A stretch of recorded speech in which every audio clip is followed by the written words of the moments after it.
and welcome to Myth Matters, storytelling and conversation about mythology and what myth can offer us today. I'm your host and personal mythologist, Dr. Catherine Svela. Wherever you may be in this wide, beautiful, crazy world of ours, you are part of this story circle.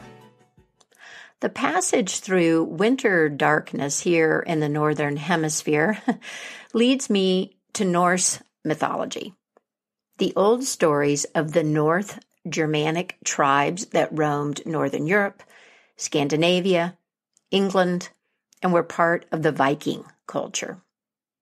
Many of the tales that we have today that we call Norse mythology are believed to have originated in Iceland, and we don't know how long these stories or poems were told. In medieval times, they were written down, the most famous and complete version being the poetic Edda and its companion, the prose Edda. The head god, the leader and protector in the Norse pantheon, is Odin, known as the All-Father. Odin, who is one source for the figure of Santa Claus, believe it or not, Odin was a warrior, a poet, and a seeker of wisdom. And I'm fascinated by Odin, who was a very human god and more approachable than many others in other mythologies. Zeus, for example, is not a god I would care to meet. And Odin's humanness stems from his awareness of the fragility of his world and the real possibility that his world and his life as a god would end. The poetic Edda begins with Odin's visit to an ancient prophetess who remembers the giants who raised her. In this poem, the Völuspá, the prophetess says, "I, born of giants, remember very early those who nurtured me then. I remember 9 worlds. I remember 9 giant women, the mighty measuring tree down below the earth." And she goes on to tell Odin about the creation of the world. She also tells him how he will die and how the world will end and how a new world may emerge. According to the poem, alone she sat outside when the old man came, the terrible one of the Aesir. She's referring to Odin there. He looked in her eyes. "Why do you question me?" she asked. "Why do you test me? I know everything, Odin, where you hid your eye in the famous well of Myrmir." Odin seems to want to hear it all, to know the end, and she describes the events that will take place. The sun turns black, earth sinks into the sea, the bright stars vanish from the sky, steam rises up from the conflagration, a high flame plays against heaven itself, and ultimately Odin will die. I've thought about Odin a number of times over the years, and I always ask myself, what would it be like to live with the prophecy of your death and the end of your world? And well, this year, this time around, I realized that each of us is living in similar circumstances. Odin was a god. His mortality was a question, hence the shocking prophecy, whereas our death is inevitable. Odin was offered a wealth of detail about events that would herald the world's end and the circumstances of his death, details that most of us do not possess. And yet, death doesn't always feel real and inevitable to us, does it? We know it's there, but we go through life largely ignoring that. And part of maturing into life is accepting mortality.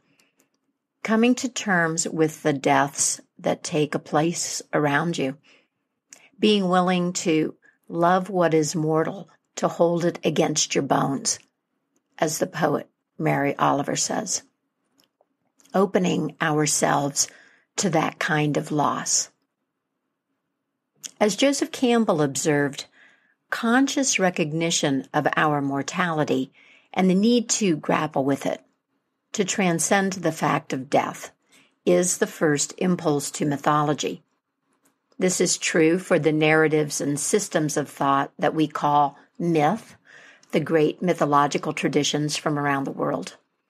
It's also true in our ongoing personal mythologizing and the stories that we tell about our lives and the way we live the conversation between our outer and inner experience and the myth themes that express themselves through us. How do we live with conscious awareness of death? Different answers for different people, no doubt. I relate to Odin's rather obsessive quest for wisdom, and since you are investigating myth too, I suspect that you are a seeker of some sort as well. So I want to share some stories about Odin and his quest with you today. What motivated Odin, I wonder?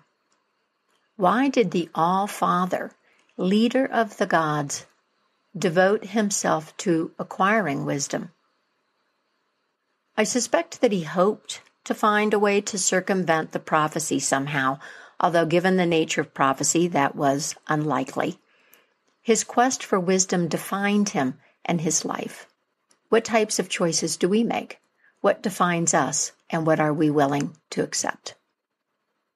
The myths of Odin reveal 3 priorities that defined him: family, fellowship, and the quest for wisdom. Unlike many other head gods in other mythological systems, Odin was a devoted and loyal husband and father. He was married to the goddess Frigg, who was not only his wife, but was also a trusted advisor. And he had 2 sons, Balder and Hod. Fellowship, in the form of his comrades, the company of the gods, and his band of warriors. And the locus of their fellowship, their devotion to their celebrations, and singing and feasting in the mead hall of Valhalla. And then finally, this quest for wisdom. Odin wandered the world with his 2 ravens, memory and thought, gathering knowledge. He learned the origin of things, how the giant Ymir's flesh was shaped into earth, for example, and how that giant's bones became the mountains. He learned the workings of the world, the names of the horses that carried day from east to west and drew forth the night. He learned how heroes would be made, and he looked for the deeper meaning of events, past and prophesied. Now, you would think that because Odin was a god, this was relatively easy. In fact, a lot of chief gods already know everything. And yet, Odin acquired this knowledge with some amount of difficulty and sacrifice. For example, there's the matter of the well and Mimir, mentioned in that little excerpt from the poem of the prophetess I just shared. Here is that story in brief. Now, Odin had only one eye. He had only one eye, but he was known as the all-seeing, in addition to being the all-father. He had only one eye because he learned that at the base of the second root of the great world tree, Yggdrasil, the root that went to Midgard and the world of the humans, there was a well of knowledge, the knowledge of all things. This well was carefully guarded by Myrmir, who drank from the well every day and was reputed to be the wisest man in the world. When Odin heard of the well and Myrmir, he decided to go and drink his fill. When he got there, he greeted Myrmir and said, "You know I'm here. I'm here because I want to drink and become wise." And Myrmir said, "I know you, Odin, and I know that's what you want. But the knowledge provided by this water surpasses anything you can imagine. Whoever drinks of it gains a second sight, the ability to see the depths of all things, to see what is otherwise invisible, and you must pay for this power of insight." Without hesitation, Odin tore out one of his eyes and dropped it beside the well. Myrmir nodded, and Odin plunged his face into the water and drank. He accepted the terms of the exchange and gained the wisdom that he was after. Now, you might think that Odin simply accepted sacrifice in this instance because it was imposed upon him by Myrmir, but Odin understood the need for exchange.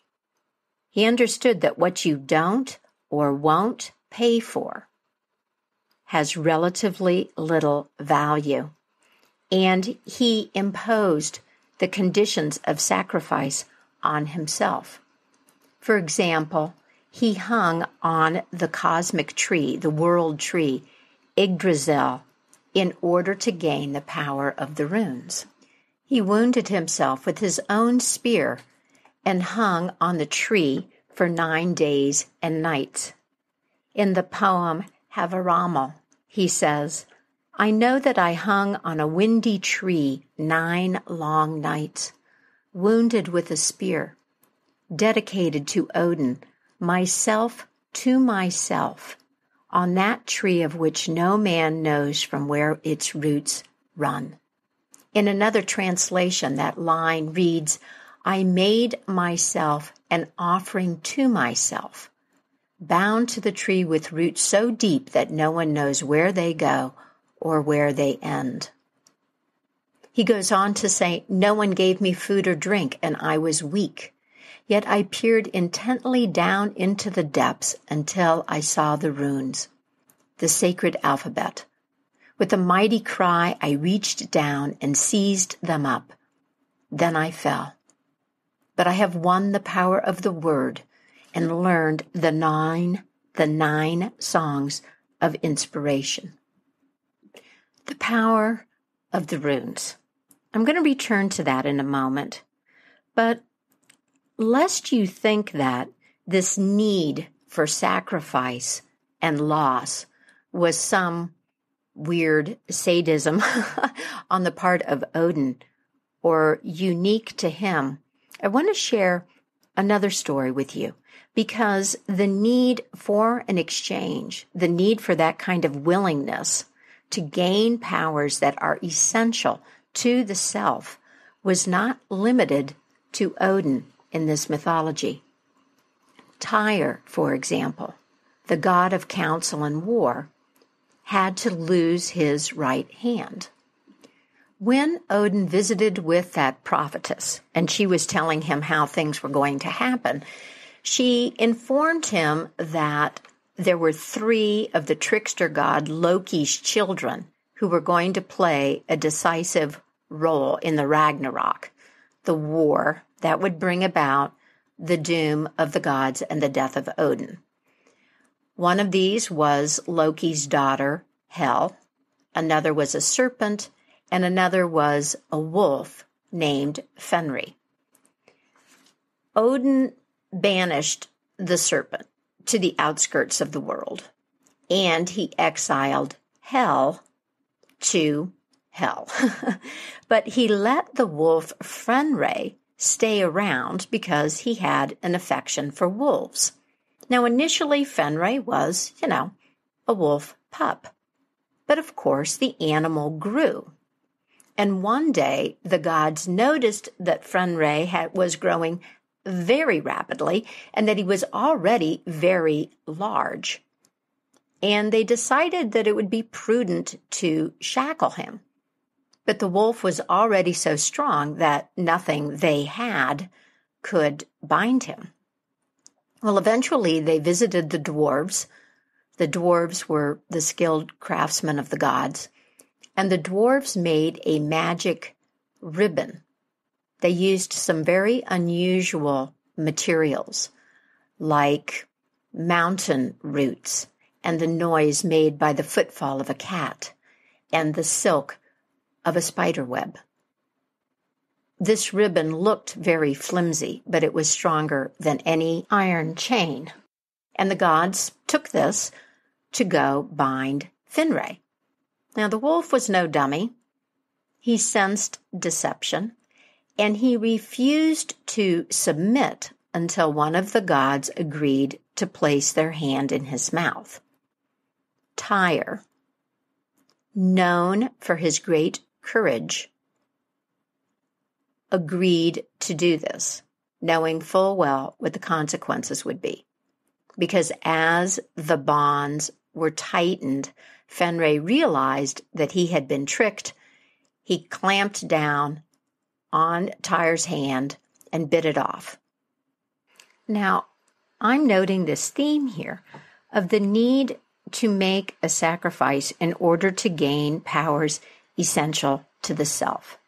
So I ask you, what is the difference between bravery in a situation in which you believe yourself to be invincible and bravery in a situation where loss is the most likely outcome?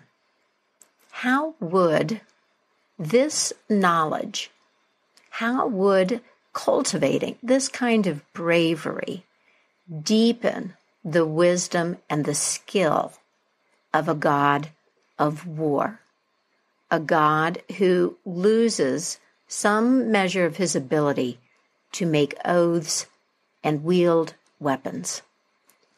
I imagine that a god of war who had to reach down deep into himself for real bravery would have a much more mature calculation of the cost of war. These Norse stories and these Norse gods are stories of war and warriors. You remember I said earlier, this is part of the Viking culture, and clearly many of us are not living the lives of warriors in such a culture today. And yet, I think there is something that we are each called to. Something that each of us needs to be at least willing to give up in this pursuit of what is essential to us. Which brings me back to Odin and his sacrifice hanging on the world tree to get the runes. Now, the runes are the early Germanic alphabet, before the Romans came along and brought in the Latin alphabet. And the root name, which may be a word that was borrowed from the Celts, from the Celtic tradition, because there's a lot of overlap between the Norse and the Celtic. It means secret, mystery, and also counselor. Secret, mystery, and also counselor. This takes us back to the very, very early days of written language and of an appreciation for the power inherent in those symbols. This power is not lost on us today, although the way many people wield it, you would think they had completely forgotten it. It's an amazing thing to create a series of symbols that then become words, that then have the power to invoke everything that isn't there. When you say the word dog, for example, what do those marks on the page What do those sounds coming out of your mouth have to do with the real thing? And yet, say or write the word dog, and dog is there. Now, in the time of these poems of Odin, the runes may have functioned as divination symbols, but we know that they were seen as spells, as charms. And in one of the poems, Odin outlines the various powers that he acquired through his ability to use the runes. These are far-ranging and include the ability to bring something back to life. Today, you can find these rune stones. They're huge stones that are covered in these markings. And you might think that they were all stories of important battles and heroes. And yet, we have discovered that the majority of them commemorate the memory of the lives of very common people. And this brings me back to something that I said earlier about our conversation with life and our mythologizing. How it is that we are each doing that personally. How myth is not merely a matter of the so-called great, but is something that each of us is engaged in personally. And I've been thinking some about the nature of that engagement coming off of the last episode about the doomed Egyptian prince and the notion of aliveness. Campbell said that it's not meaning that we're looking for, but rather aliveness. And a simple definition for this experience is contact with the mystery. Awareness that the mystery that we perceive and experience out in the world is resident in us. To be filled with wonder and awe at what is outside and inside and the shared nature of these things. The overwhelming and satisfying existence of the mystery. I came across a really beautiful quote by John O'Donohue recently. This was shared by Maria Popova in her really incredible blog called The Marginalian, and I will share links to both the book and The Marginalian. But you can't say that 3 times fast in the transcript of this episode on my website. This is how O'Donohue puts it. There is a quiet light that shines in every heart. It draws no attention to itself, though it is always secretly there. It is what illuminates our minds to see beauty, our desire to seek possibility, and our hearts to love life. Without this subtle quickening, our days would be empty and wearisome, and no horizon would ever awaken our longing. Our passion for life is quietly sustained from somewhere in us that is wedded to the energy and excitement of life. This shy inner light is what enables us to recognize and receive our very presence here as blessing. Our very presence here as blessing.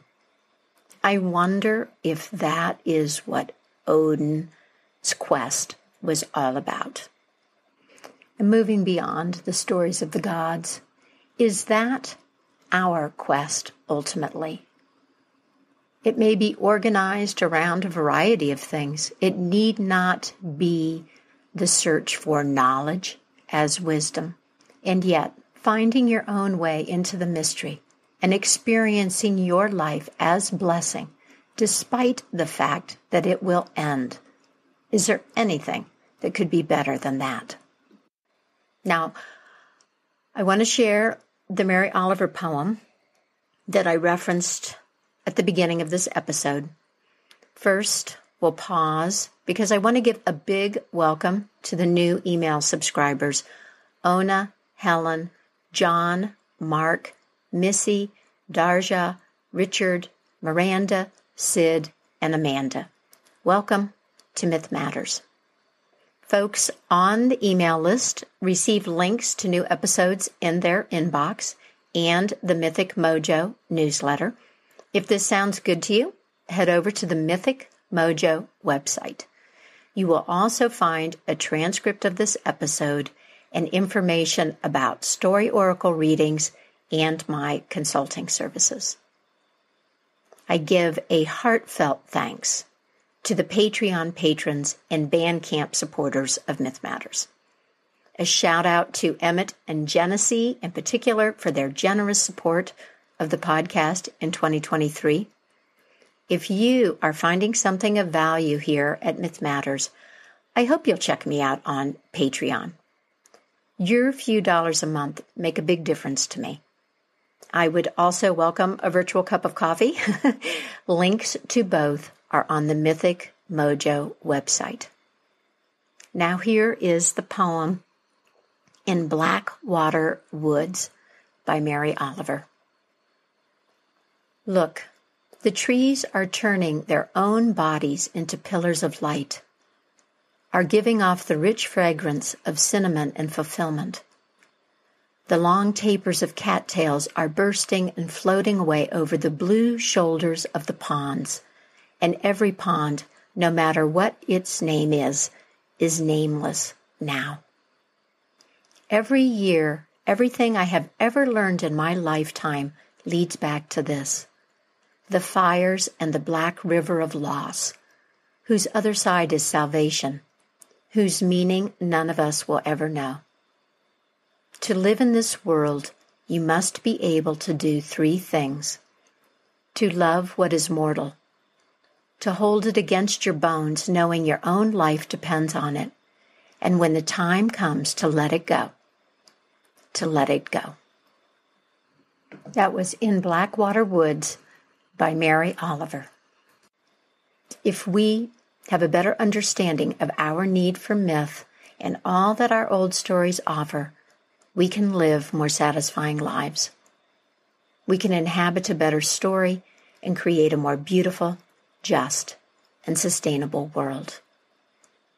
And that's it for me, Catherine Savela, in Myth Matters. Thank you so much for listening. I will meet you in this space in the new year.